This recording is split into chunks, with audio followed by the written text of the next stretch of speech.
Varicose veins కి సరైన చికిత్స కోసం సంప్రదించండి ఎవిస్ హాస్పిటల్.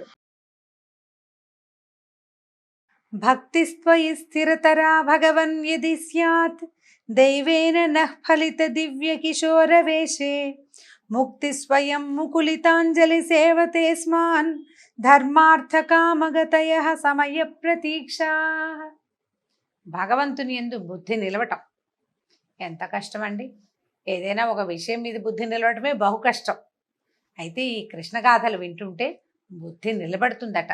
ఎట్లా నిలబడుతుందో చూద్దాం.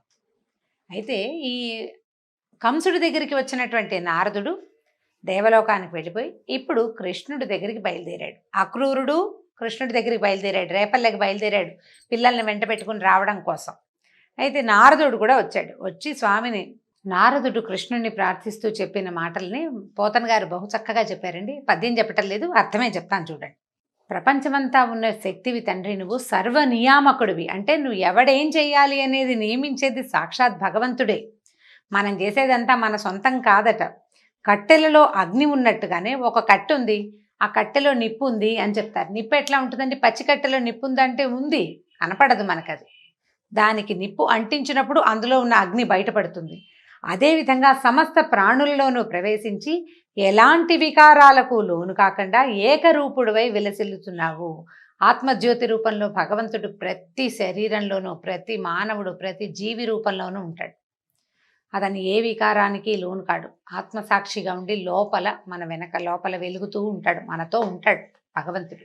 మన ప్రతి వాళ్ళతోటి ఆ భగవంతుడు మన నుంచి వెళ్ళిపోయినప్పుడే మనం ఈ పాంచభౌతిక శరీరాన్ని విడిచిపెట్టేస్తాం. మనం అని మనం చెప్పుకుంటున్నది మనము కాదు, భగవంతుడే. అయితే హృదయ కుహరమందు గూఢంగా ఉన్నావు. జీవులు నచ్చే క్రియాకలాపాలకి కేవలము సాక్షిభూతుడుగా ఉన్నావు. నీవు సర్వస్వతంత్రుడవు. నీకు అధీనమైన మాయాశక్తి చేత సత్వరజస్తమో గుణాలని కల్పిస్తున్నావు. భగవంతుడి యొక్క అధీనంలోనే ఉంటుంది మాయ. దాన్నే మనం విష్ణుమాయ అని చెప్పుకుంటాం. ఈ త్రిగుణాల చేత జగత్తును సృజిస్తున్నావు, పాలిస్తున్నావు, సంహరిస్తున్నావు.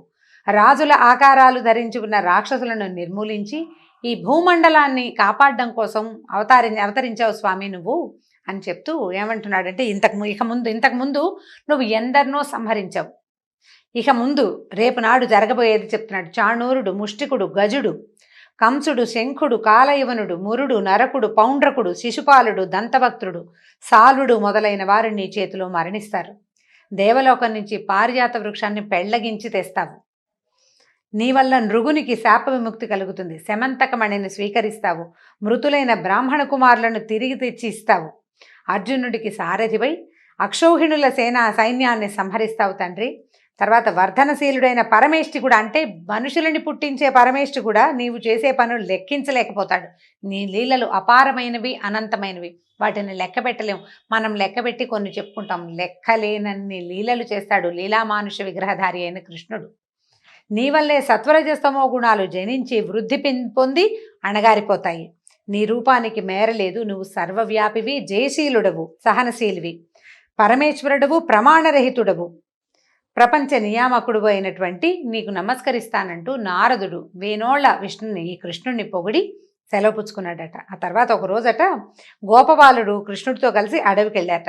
చూడండి, ఇప్పుడు ఇవన్నీ మాట్లాడాడు బోళ్ళంత వివరంగా. ఈయన దేవదేవుడు అవతారం ఎత్తలేదు, ఇంకా బాలకుడి వేషంలోనే ఉన్నాడు. అంటే తన పాత్రకు న్యాయం చేకూరుస్తూనే ఉన్నాడు అనమాట. పోయి ఒక పర్వతం, ఒక చిన్న కొండ దగ్గర దాగుడు మూతలు ఆడుకుంటున్నారట. అందులో కొందరేమో గొర్రెలుగా, కొందరు కాపరులుగా, కొందరు గజ దొంగలుగా ఏర్పడి వాళ్లలో వాళ్ళు కళ్ళు మూసుకుని కళ్ళగంతలాడే ఆట ఆడుకుంటున్నారు. అందులో మయుడనే ఒక రాక్షసుని యొక్క కుమారుడైనటువంటి వ్యోమకాసురుడు అనేవాడు ఒకడొచ్చాడు. మయుడనే రాక్షసుని యొక్క పెద్ద కొడుకు. ఈ వ్యోమకాసురుడు ఏం చేశాడట, ఒక గోపాలక రూపం ధరించి, ఈ అడ్డు లేదు, వాడి దొంగతనానికి అడ్డమే లేదు, అందరూ గోపాలక రూపంలో ఉంటే వాడిని అనుమానిస్తారు. ఏం చేశాడు, ఈ ఆటలో గొర్రెలుగా నటిస్తున్న పిల్లల్ని ఒకళ్ళని తప్ప మిగిలిన వాళ్ళందరినీ ఒక్కొక్కరిని కన్ను గప్పి పర్వత గుహలోకి తీసుకుపోయాడు. అందరినీ పర్వత గుహలో పెడుతున్నాడు. క్రమంగా గోపాలకులు కుమారులు చిన్నపిల్లలందరినీ ఆ గుహలోకి తీసుకెళ్ళిపోయి పెద్ద బండతోటి వాకిలి మూసేసి మళ్ళీ వచ్చి ఆటలో చేరాడు. గొర్రెలుగా నటిస్తున్న వాళ్ళందరినీ ఎక్కడో దాచారనమాట. గోపాలకులు ఇప్పుడు గొర్రెల తాలూకు కాపర్లుగా ఉన్నవాళ్ళు వెతుక్కుంటూ ఉంటారు. ఇక దాచిన వాళ్ళు ఎవరు? గజ దొంగలుగా ఉన్నవాళ్ళు. ఈ కొత్తగా వచ్చిన రాక్షసుడు ఏం చేశాడు, ఆ గజ దొంగ వేషం వేసి పిల్లలందరినీ తీసుకెళ్లి దాచిపెట్టేశాడు కొండ గుహలో. సర్వజ్ఞుడు, గర్వాంధులైన ధనుజుల్ని దునుమాడేవాడైనటువంటి కృష్ణుడు నవ్వుతూ చెప్పాడు, ఓ రాక్షస, నీ గుట్టు బయలుపడింది. నువ్వు చాలా గజ దొంగవి, గొల్ల పిల్లలందరినీ కొండలో దాచిపెట్టావు, మిగిలిన వాళ్ళు కూడా పెడుదుగాని రా అని ఏం చేశాడట, సింహం తోడల్ని పట్టుకున్నట్టుగా ఇట్లా ఓడిసి పట్టుకున్నాడట, చంక కింద ఇరికించుకున్నాడనమాట. ఇరికించుకుని ఏం చేశాడు, ఇట్లా గట్టిగా ఎప్పుడైతే కృష్ణ స్పర్శ తగిలిందో వాడు చేతి కిందకు వచ్చేసరికల్లా, అంటే శరీరానికి దగ్గరగా వచ్చేసరికల్లా రాక్షసాకారంతో పెద్దగా అయిపోయాడు. స్పర్శ తగిలేసరికల్లా విడిపించుకునే శక్తి లేదు, భయం పడుతూనే గింజుకుంటున్నాడట. గింజుకుంటుంటే ఈ చేతి కింద పెట్టి గట్టిగా నొక్కేశాడట మెడని. అంత పెద్ద రాక్షసుడు ఈ 14-15 సంవత్సరాల బాలకుడి చంక సందులో ఇరుక్కుపోయి మెడ విరిగి మరణించాడు. దేవతలు ఓహో ఓహో అన్నారట. అక్కడి నుంచి ఏం చేశాడు కృష్ణుడు, ఈ దానవుణ్ణి చేతిలో ఇచ్చి విసిరేసి పర్వత గుహాద్వారం మూసి ఉంది కదా, ఒక కొండకి రాయడం పెట్టాడు. ఆ రాయిని ముక్కలయ్యేలాగా తన్ని గుహలో తిరుగుతున్నారట పిల్లలంతా. ఏమిటో ఎక్కడికో వచ్చేసాం, ఎక్కడున్నామో తెలియటలేదు, వాళ్ళందరినీ బయటికి తీసుకొచ్చాడు. ఆ రాత్రి అక్రూరుడు మధురా నగరంలో ఉండి మర్నాడి ప్రాతకాలం లేచి నిత్యానుష్ఠానాలు అవి తీర్చుకుని నందకులానికి బయలుదేరుతూ ఇట్లా ఆలోచిస్తున్నట్టు ఏమనుకుంటున్నాడు, కిందటి జన్మలో నేను ఎలాంటి తపస్సు చేశానో, ఎలాంటి దానాలు చేశానో, ఆది పరమయోగులకి కూడా అందనేటువంటి బ్రహ్మస్వరూపుణ్ణి, తెలివి మాలిన వాడిని అయిన నేను, అంటే ఏ శక్తియుక్తులు లేనివాడిని, సాధారణమైన వ్యక్తిని, నాకేం తపస్సు లేదు ఏం లేదు, కానీ నేను భగవంతుడిని దర్శించడానికి వెళ్ళబోతున్నాను అంటే కృష్ణుడు భగవంతుడని స్పష్టంగా ఎరుకగలిగిన వాడు అక్రూరుడు. మునుపు ప్రహ్లాదుడు, అంబరీషుడు వాళ్ళంతా ఏ భగవంతుడి పాదాలని ఆశ్రయించి జనన మరణ చక్రాన్ని నుంచి తప్పుకున్నారో అతని అవతారమే కదా ఈ కృష్ణుడు. ఇప్పుడు ఈయన్ని వైరబుద్ధితో చంపడానికి, నిష్కారణం అంటే నాకేం లేదు, నా మీద అతనికి ఏం ప్రేమ ఉంటుంది, వాళ్ళని పిలవడానికి నన్ను వ్యాజంగా పెట్టుకున్నాడు అంతే. అయినా కూడా నా మీద ప్రేమతో చేశాడు. అతను వీళ్ళని చంపడానికి పెట్టుకున్నా కూడా వాడు నా మీద ఎంత ప్రేమ అంటే, వాడికి ఆ కంసుడు, దుర్మార్గుడైన కంసుడికి కూడా ప్రేమ లేకపోతే ఇంత మంచి పనికి ఎవరైనా పెడతారా? వాడిలాంటి స్నేహితుడు మళ్ళీ దొరుకుతాడా నాకు? భగవంతుడిని చూసి రారా అని వాడికి పగే, కానీ ఇది నాకు వరం కదా అని భావిస్తున్నాడు అనమాట. అయితే ఇప్పుడు నన్ను చూసి కృష్ణుడు ఇది నేను దుర్మార్గుడిని అనుకుంటాడేమో, కంసుడు నన్ను చంపడానికి వీడిని పంపించాడు, వీడు దుర్మార్గుడేనని భావిస్తాడేమో, నన్ను తెలుసుకుంటాడో లేదో, నా మనస్తత్వాన్ని అర్థం చేసుకుంటాడో లేదో, నన్ను మన్నిస్తాడా, నాతో సరిగా మాట్లాడతాడా, నన్ను చూసి కోపం తెచ్చుకుంటాడా అని ఆలోచించి అతనికి ఏంటంటే అస్థి నాస్తి విచికిత్సా భావాలన్నమాట.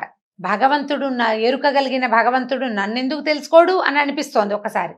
కానీ నేను దుర్మార్గుడైన కంసుని యొక్క పనుపును వస్తున్నాను కాబట్టి తను ఆదరించడేమోనని భయం వేస్తుంది. మనకు కూడా అలాంటివే భావాలు కలుగుతూ ఉంటాయండి. పరిపరి విధాల పోతుంది మనసు ఒక పని చేసేటప్పుడు.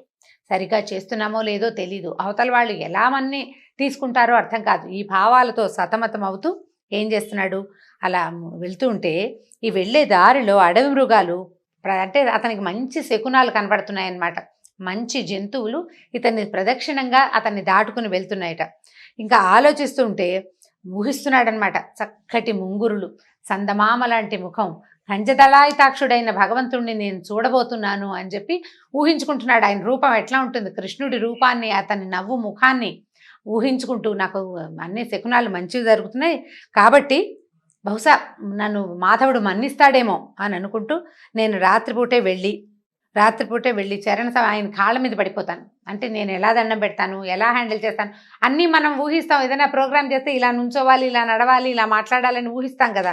అట్లాగే అక్రూరుడు నానా రకాల ఊహలు చేస్తున్నాడు అనమాట. ఎన్ని ఊహలో పరిపరి విధాల ఆలోచిస్తూ ఈ రథాన్ని ఎక్కి వేగంగా పరిగెత్తాడు.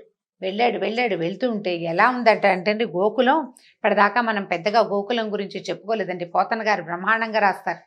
వెళ్ళి చందనము, మొల్ల, మల్లె, తాడి, మద్ది, గోరంట, మర్రి, మామిడి మొదలైన తరుగులతో నిండినది, వికసించిన ఎర్రతామరలు కలిగినది కనుకనే బాలరామకృష్ణుల్ని సంతసింపజేసేది అయిన బృందావనాన్ని తన ముందు తెలుసుకున్నాడు. అలా వెళ్తూ ఉంటే ఊరొచ్చి ప్రత్యక్షమైందట ఆయనకి.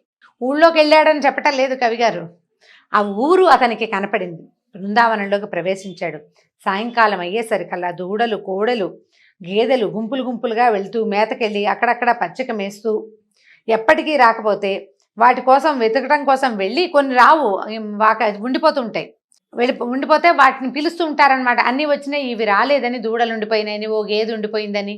వీళ్ళు ఏం చేస్తారు, సాయంకాలం అయ్యేసరికల్లా కేకలు పెట్టి ఒక వెతుకులాడుకుంటారు ముందు. తర్వాత ఒకళ్ళనొకళ్ళు కేస్తారు, హే అక్కడుందా అక్కడుందా, ఎర్రది నల్లది పచ్చది అని గుర్తులు చెప్పుకుంటూ కేకలు పెడుతున్నారు. ఆ కేకలు అరుపులు ఈ ఆవులని వాటిని పిలిచేందుకు ఒక ప్రత్యేకమైన సంకేత భాష ఉంటుంది. ఆ అరుపు తన యజమాని తాలూకు కంఠస్వరాన్ని ఆ పశువు గుర్తిస్తుందన్నమాట. అట్లాంటి కేకల్ని తర్వాత తమకు ఆమె పాలు కారుతూ పరిగెడుతున్న ఆవులు, దూడల కోసం పరిగెడుతున్న ఆవులని జాగరూకులుగా అటు ఇటుగా, అంటే ఈ ఆవుల మందకి అటు ఇటు ఏ జంతువులు రాకుండా కాపలా కాస్తున్నటువంటి గోపాలురిని చూసుకుంటూ ఎంత అందంగా ఉందో ఆ గోపల్లె. గోధుళ్ళు వేళ, సాయంకాలం వేళ కొంచెం తిరిగి వస్తుంటే పశువులు అక్కడ రేగే దుమ్ము పరమ పవిత్రమైనదట. ఆ పవిత్రమైన గోధూళి తనని మరింత పవిత్రం చేస్తూ ఉండగా ఈయన బలరామకృష్ణుల భుజదండాలనే ప్రాకారాలతో రక్షింపబడుతున్న రేపల్లెలోకి ప్రవేశించాడు. ఎంత పరమాద్భుతంగా ఉందంటే ఆయన ఆ వెళ్తున్న దారినే చూసే నేను భగవంతుని చేరిపోయానని అత్యుత్సాహంతో గబగబా వెళ్తున్నాడనమాట. ఆవులు, దూడలు, తర్వాత ఎద్దులు, చిన్న చిన్న లేగదూడల చెంగనాలు, తల్లుల దగ్గరికి అవి పరిగెత్తటాలు, అట్లాంటి దృశ్యాలన్నీ గమనించుకుంటూ ఆనందంతో వెళ్ళాడు లోపలికి. అయితే అక్కడ పాదాల ముద్రలు కనపడ్డాయట. పద్మము, అంకుశము మొదలైన శుభలక్షణాలు కలిగిన కృష్ణుని అడుగుల చొప్పు సంతోషంతో అడుగుల ముద్రలు కనపడుతున్నాయట. వాటిని చూసి మేను పులకించి ఆనంద భాష్పాలతోటి కళ్ళలోంచి నీళ్ళొచ్చేస్తున్నాయన్నమాట. అక్రూరుడు ఉత్కంఠతోటి రథం నుంచి దిగాడు. భగవంతుణ్ణి చూస్తానన్న ఉత్సాహం, చూడబోతున్నానన్న ఆనందం, చూసేస్తున్నానన్న సంతోషం, ఇవన్నీ భక్తులకి ఎంత విపరీతమైన ఉద్వేగాన్ని, ఆనందాన్ని కలిగిస్తాయో ఈ అక్రూరుడు ఈ నందవ్రజాన్ని దర్శించినప్పుడు రాసిన వర్ణన వ్యాసుల వారు పరమాద్భుతంగా రాశారు సంస్కృతంలోను. అది పోతన గారి వర్ణన అసలు చెప్పనలవగానే సౌందర్యవంతంగా ఉంటుంది. అవకాశం ఉంటే స్వయంగా చదివి తెలుసుకోండి. నేను తేలిగ్గా చెప్పుకుంటూ వెళ్తున్నాను కానీ చదవాలి దాన్ని. ఒక్కొక్క పదము, ఒక్కొక్క విషయము మనం స్వయంగా చదువుతూ ఉంటేనే ఆ అత్యద్భుతమైన పరమానంద అనుభూతి ఏమిటి అనేది మనకు తెలుస్తుంది. అక్కడి నుంచి లోపలికి వెళ్ళారు. ఆ వెళ్తూ ఉంటే ఏం కనిపించారంటే తామర రేకుల వంటి కన్నులు గలవారు, రంగారు మేనులు, చక్కని వస్త్రాలు ధరించిన వాళ్ళు, వెల్లి విరిసే కాంతులు, పచ్చనైనా నల్లనైనా చక్కటి వస్త్రాలు ధరించారు. కృష్ణుడేమో పసుపచ్చటి బట్ట కట్టుకున్నాడట, పంచ కట్టుకున్నాడు. బలరాముడేమో నల్లటి వస్త్రాన్ని కట్టుకుని పూలదండలు వేసుకుని ఎట్లా ఉన్నారంటే మన్మథాకారులుగా ఉన్నటువంటి పాలు పితికే వాడల్లో ఉండి, అంటే ఈ గొల్లపే పల్లెలో అలా సంతోషంగా తిరుగుతున్నటువంటి బలరామకృష్ణులని స్వయంగా మాంసనేత్రంతో దర్శించాడు అక్రూరుడు. ఇది చూసేసరికి ఆనందం పట్టలేకపోయాడనమాట. అంత సౌందర్యాన్ని అంటే భక్తి వల్ల వచ్చిన భావన వేరు. సాధారణంగా అబ్బాయిలు బాగున్నారనిపిస్తుంది. ఈ కనపడుతున్న అందమైన అబ్బాయే భగవంతుడని, ఆ పక్కనున్న బంగారు రంగుతో వెలిగేవాడే ఆయన యొక్క పాన్ పని తెలుసుకున్నవాడి భావన వేరేగా ఉంటుంది కదా. సాధారణంగా అబ్బో బాగున్నారండి, ఓ పిల్లాడు పచ్చగా ఉన్నాడు, ఓ పిల్లవాడు నల్లగా ఉన్నాడు అంటే సాధారణ భావం. వీడే భగవంతుడు. తన ఎదురుగుండా ఉన్న ఈ 15-16 సంవత్సరాలు కూడా పూర్తిగా లేని పిల్లవాడు ఇతడు సాక్షాత్ హరి అని, పక్కనున్నవాడు సాక్షాత్ ఆదిశేషు అని అర్థమయ్యి తెలుసుకున్నవాడి భావన, వాళ్ళ ఆనందము అపరిమితమైనదన్నమాట. పరమానందంతో శ్రీకృష్ణ పాదాలకి బలరామకృష్ణుల పాదాలకి నమస్కారం చేశాడు. అక్కడి నుంచి ఈయన ఏం చేశాడు, ఈయన చేతులతోటి కృష్ణుడు కౌగిలించుకున్నాడట అక్రూరుని. అనంతం ఇద్దరు దండం పెట్టారు, ఇద్దరికి దండం పెట్టాడు, ఇద్దరు కౌగిలించుకున్నారు. తమ ఇంటికి తీసుకెళ్తే సరే అడిగారు, అడిగి కనుక్కున్నారు. గద్దె మీద కూర్చోబెట్టి కాళ్ళు కడిగారు, మధుపర్కం సమర్పించారు. తర్వాత చక్కగా భోజనం పెట్టారు, తాంబూలం అవి ఇచ్చారు. నందుడు కూడా వచ్చి ఆయన్ని చాలా ఆదరించి ఇలా అడిగాడు. ఏమన్నాడు, ఏమిటయ్యా అక్రూరా, చెల్లెలు వద్దు వద్దని ఏడుస్తుంటే నీచుడై మేనల్లుళ్ళని చంపిన మీ కంసుడు బతికుండగా, అంటే వాడుండగా దశార్హ వంశపు వాళ్ళైన మీకు భూమి మీద బతుకుందా? మీరు ఎట్లా ఉంటున్నారు అతని దగ్గర? చెల్లెలు ఏడుస్తుంటే ఆమె పిల్లల్ని చంపిన దుర్మార్గుడు రాజు, అతన్ని సేవించేవాళ్ళు మీరు. మీ వంశం వాళ్ళు బతికేందుకు అవకాశం ఉందా నాయన? మిమ్మల్ని మీరు బాగున్నారా అని ఎలా అడగాలి నేను? మీరున్నది ఎట్లాంటి వాడు, దుర్మార్గుడైన వాడి పాలనలో కదా అని అన్నాడు. అనేసరికల్లా అప్పుడు అందరు నిదానంగా ఒకళ్ళు ప్రశ్నించుకున్నారనమాట. మీరు వాళ్ళంతా బాగున్నారా, చుట్టాలు బాగున్నారా, ప్రజలు కులాసాగా ఉన్నారా అని అడిగి కృష్ణుడు అడుగుతున్నాడు. మా మామ కంసుడు నిర్భయంగా ఉన్నాడా? అయితే నన్ను కన్నక పాపానికి పాపం, వసుదేవులు ఇద్దరు కారాగారంలో క్షేమంగా బతికే ఉన్నారా అని కృష్ణుడు అడిగాడట. నువ్వు ఇక్కడికి వస్తుంటే నువ్వు వస్తున్నావనే సంగతి ఊరంతా తెలుసు. మా అమ్మ నాన్న అంటే దేవకి వసుదేవులు ఏమైనా చెప్పమన్నారా? నా సంగతి తెలియలేదని వాళ్ళు బాధపడుతున్నారు, దుఃఖం పడుతున్నారా? కంసుడి వల్ల వాళ్ళు ఎలాంటి బాధలు పడుతున్నారో నాకు అర్థమయ్యేలాగా చెప్పు. అక్కడ ఏం జరుగుతోంది? తర్వాత నువ్వెందుకు వచ్చావు ఇక్కడికి అని అడిగాడు. అడిగితే అప్పుడు అక్రూరుడు ఏం చెప్పాడంటే, నారదుడు వచ్చి చెప్పిన సంగతులు. నారదుడు వచ్చి ఏం చెప్పాడు?